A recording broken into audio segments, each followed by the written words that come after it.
વડોદરામાં circuit house ખાતે કોંગ્રેસ દ્વારા સંગઠન સૂચન અભિયાનની પત્રકાર પરિષદ યોજાઈ। રાહુલ ગાંધીના સૂચન બાદ કોંગ્રેસ દ્વારા સંગઠનને મજબૂત કરવાની કવાયત શરૂ કરી છે। સંગઠન સૂચન અભિયાન હેઠળ કોંગ્રેસ દ્વારા સંગઠનને મજબૂત કરવાની કવાયત શરૂ કરી છે। વડોદરાના સર્કિટ હાઉસ ખાતે આજરોજ સંગઠન સૂચન અભિયાન હેઠળ વડોદરા જિલ્લા એઆઈસીસી સંગઠન પ્રભારી કુલદીપ ઇન્દોરી અને પ્રદેશ સમિતિના પ્રભારી રૂપલંબા ગજેન્દ્રસિંહ, જગદીશ પટેલ, ડોક્ટર પલમ વર્મા, ધારાસભ્ય ઇમરાન ખોડાવાલા વિશેષ ઉપસ્થિતિ રહી વડોદરામાં કોંગ્રેસનું સંગઠન કઈ રીતે મજબૂત કરી શકાય તે માટે પત્રકાર પરિષદ યોજી મનોમંથન કરવામાં આવ્યું હતું। આ પ્રસંગે વડોદરા શહેર કોંગ્રેસ સમિતિના પ્રમુખ ઋત્વિક જોશી, વિપક્ષના નેતા ચંદ્રકાંત શ્રીવાસ્તવ, પૂર્વ વડોદરા શહેર કોંગ્રેસ સમિતિના પ્રમુખ નરેન્દ્ર રાવત, પાદરના પૂર્વ ધારાસભ્ય અને વડોદરા જિલ્લા કોંગ્રેસ સમિતિના પ્રમુખ જશપાલસિંહ પડિયાલ સહિત કોંગ્રેસના કાર્યકર્તા તેમજ अन्य पदाधिकारियों उपस्थित રહ્યા હતા। सबसे पहले तो सबके प्रेस के साथियों का सभी का यहाँ स्वागत है, अभिनंदन है। और मैं सबसे पहले जो पुलवामा में जो घटना घटी है उसके लिए मैं अपनी शोक संवेदनाएं व्यक्त करता हूँ।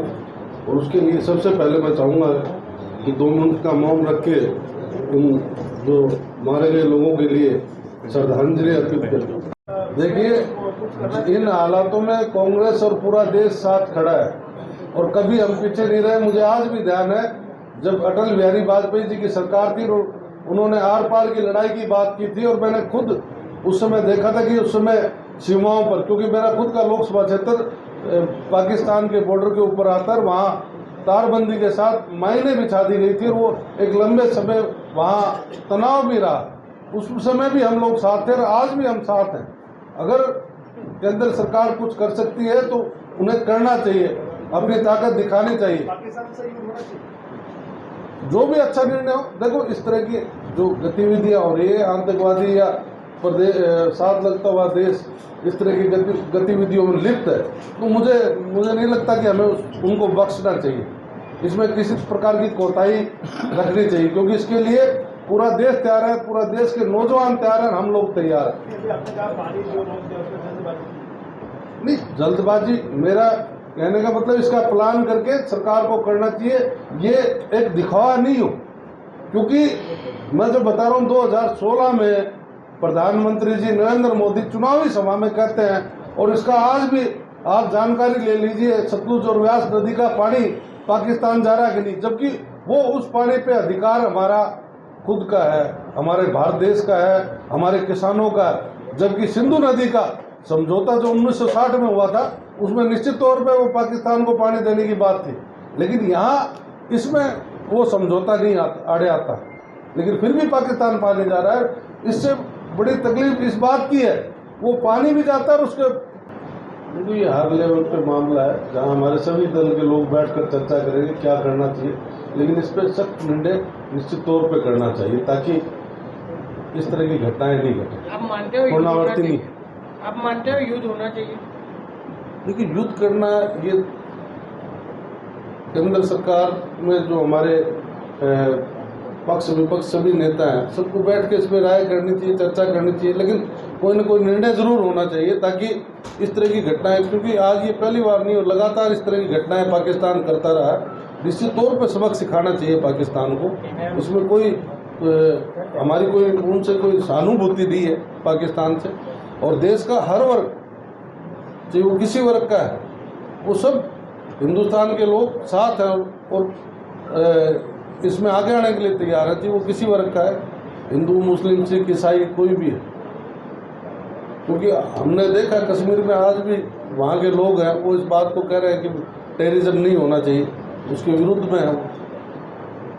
वडोदरा शहर जिला में कांग्रेस मजबूत होगी अब?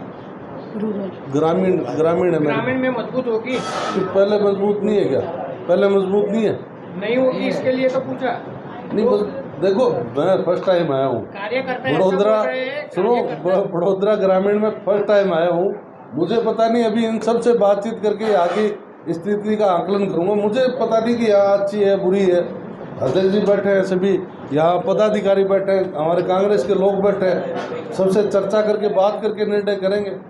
आज मैं कह दूँ यहाँ कमज़ोर है तो मैं कैसे कह सकता हूँ।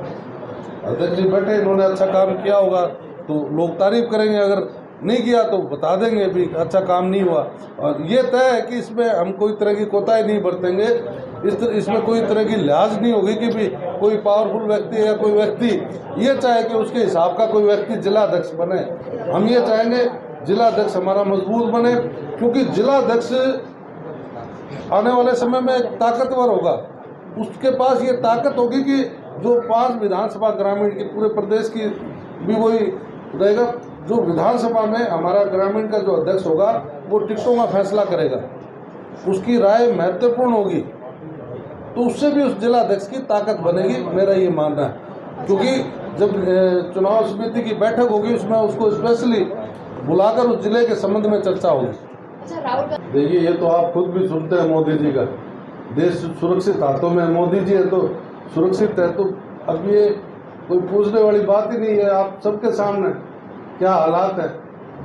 ये आपने 370 भी हटा दी, आप ये कह रहे हैं भी देश सुरक्षित है, आपने वहाँ कोई सुरक्षा की व्यवस्था भी नहीं कर रखी, तो क्या कारण है? इस पे तो खुद प्रधानमंत्री जी,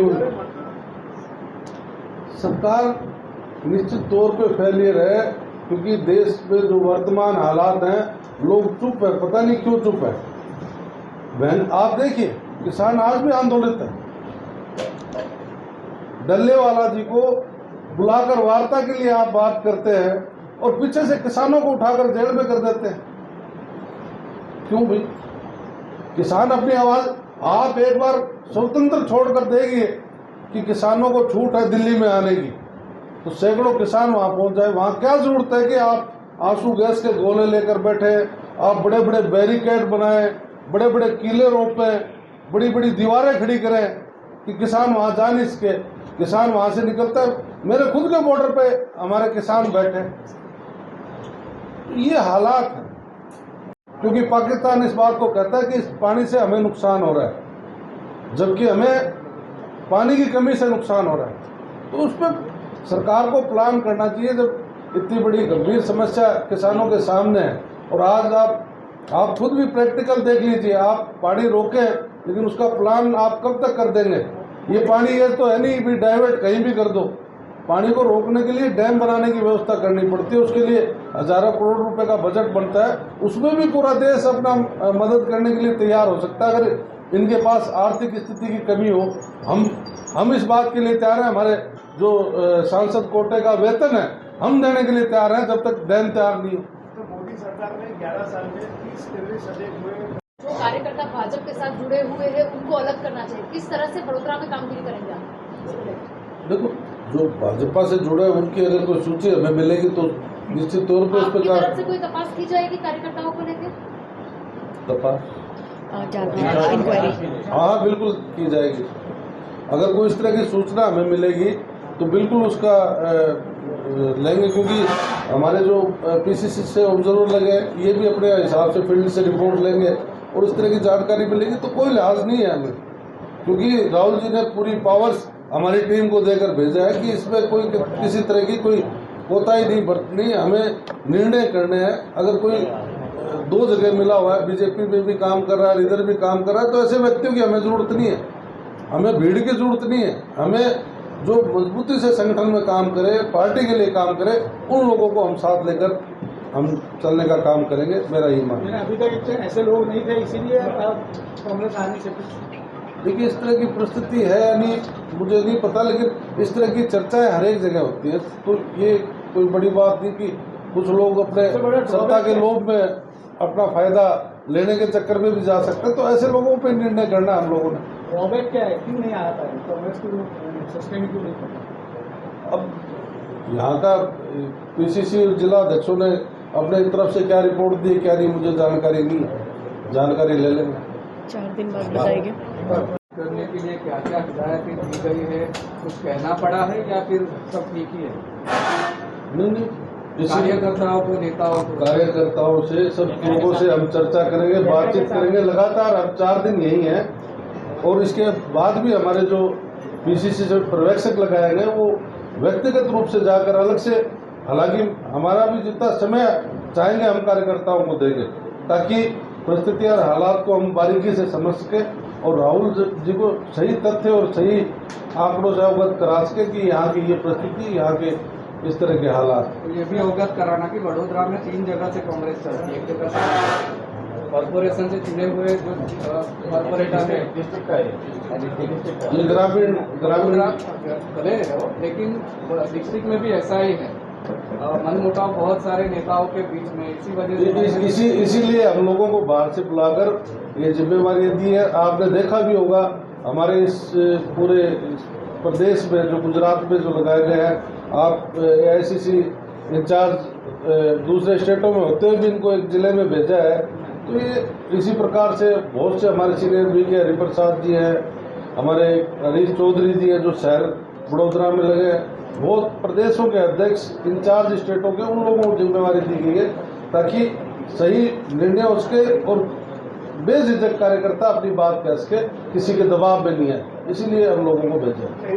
तो केंद्र सरकार के हाथ में, अमित शाह के हाथ में, उनको समझना चाहिए कि किस प्रकार के जो हालात हुए तो क्यों हुए। प्रधान जानकारी में कोई आई कि प्रधानमंत्री जी का दौरा वहाँ पहले था, वो निरस्त करना पड़ा, तो कहीं न कहीं सूचनाएं थी, तो फिर ऐसी घटना क्यों घटी।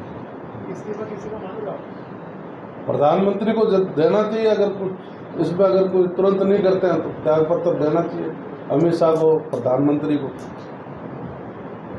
जब एक तरफ आप कह रहे सुरक्षित देश सुरक्षित हाथों में है और उसके बावजूद कांग्रेस क्या मानती है? સૌથી પહેલાં તો જે કાશ્મીરની જે ઘટના બની અને તેના માટે સમગ્ર દેશના અંદર 140 કરોડ જે પ્રમાણે દુઃખી છે, એટલે જે અલગ અલગ જે ગઈકાલે પણ મુસ્લિમ સમાજ તરફથી 70 લાખથી વધારે લોકો અલગ અલગ મસ્જિદના અંદર નમાઝ પઢીને કાલી પટ્ટી પહેરીને નમાઝ અદા કરી અને ભારત દેશ માટે અને ગુજરાત માટે દુઆ અને પ્રાર્થના કરી અને જે લોકો શહીદ થઈ ગયા છે તેના પરિવાર માટે પણ પ્રાર્થના કરી છે। જે પ્રમાણે જે આપ પ્રશ્ન કરી રહ્યા છો એ ડિપ્લોમસીનો સવાલ જે પ્રશ્ન છે અને ભારત દેશના સાથે જે પ્રમાણે જે ડિપ્લોમેસી આપણી નક્કી થયેલી છે કે જે વિદેશથી અહીંયા આવેલા લોકો જે વિઝાથી અહીંયા આવેલા હતા, કે પાકિસ્તાનથી આવેલા હોય કે બાંગ્લાદેશથી આવેલા હોય, તે લોકોને જે વિઝા પૂરા થઈ ગયા હોય તો સરકારે તરત એમને ડિપોર્ટ કરી દેવા જોઈએ।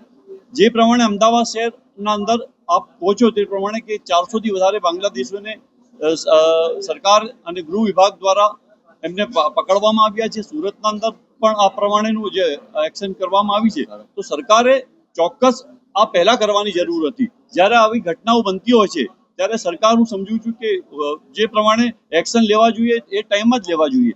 400થી વધારે જ્યારે બાંગ્લાદેશીઓ જ્યારે તમે કહો છો અમદાવાદ શહેરના અંદર રહી રહ્યા છે, સુરતના અંદર રહી રહ્યા છે કે બીજા વિસ્તારોના અંદર રહી રહ્યા છે, ત્યારે એ બાંગ્લાદેશી કેવી રીતે અહીંયા આવ્યા એ બધા તપાસનો વિષય છે। કે સરકાર પાસે અલગ અલગ ફોર્સિસ છે, સરકાર પાસે IB છે, સરકાર પાસે પોલીસ છે, ક્રાઇમ બ્રાન્ચ છે, એ બધી સરકાર પાસે વ્યવસ્થા હોય છે। તો હું સમજુ છું કે સરકાર આમાં કોઈ જગ્યાએ મિસશીપ થયું હશે સરકારથી, તો સરકારે જે અત્યારે એક્શન લઈ રહી છે તો સરકારના સાથે હંમેશા અમે એક જ વાત કરી છે। અમારા સન્માનીય નેતા રાહુલજીએ પણ વાત કરી અને અમારા વિરોધ પક્ષના નેતા અમિત ચાવડાએ પણ આજે વાત કરી છે કે જે પ્રમાણે જે લોકો કોઈ સમજો કસૂરવાર છે તો એને ચોક્કસ સમજો સજા થવી જોઈએ અને આ પ્રમાણેના લોકો જે બહારથી આવીને અહીંયા રહેતા હોય તો ચોક્કસ એને ડિપોર્ટ કરવા જોઈએ। પરંતુ સરકાર હું સમજુ છું કોઈ ને કોઈ જગ્યાએ સરકાર જે પ્રમાણે અત્યારે ફેલિયર છે એ મને લાગી રહ્યું છે।